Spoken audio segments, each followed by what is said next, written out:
கூட்டணி ஆட்சி என்பது எங்களது நிலைப்பாடுதான். ஆனால் அதற்கான காலம் கனியவில்லை என விசிக தலைவர் திருமாவளவன் கூறியிருக்கிறார். சிவகங்கை மாவட்டம் காரைக்குடி கடனிவாசல் அருகே உள்ள விடுதலை சிறுத்தைகள் கட்சி அலுவலகத்தில் அக்கட்சியின் தலைவர் திருமாவளவன் செய்தியாளர்களை சந்தித்தார். அப்போது பேசிய அவர், கூட்டணி ஆட்சி என்பது எங்களது நிலைப்பாடுதான். ஆனால் அதற்கான காலம் கனியவில்லை என கூறியிருக்கிறார். மேலும் அதிமுக பாஜக வலையில் சிக்கி உள்ளது எனவும் இதற்கு எதிராக ஜனநாயக சக்திகள் ஓரணியில் திரள வேண்டும் எனவும் கூறியிருக்கிறார்.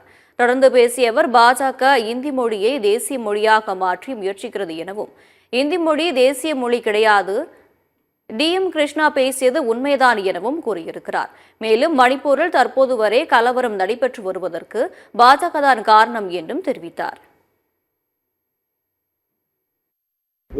கூட்டணி ஆட்சி என்பது எங்களுடைய கருத்து, எங்களுடைய நிலைப்பாடு.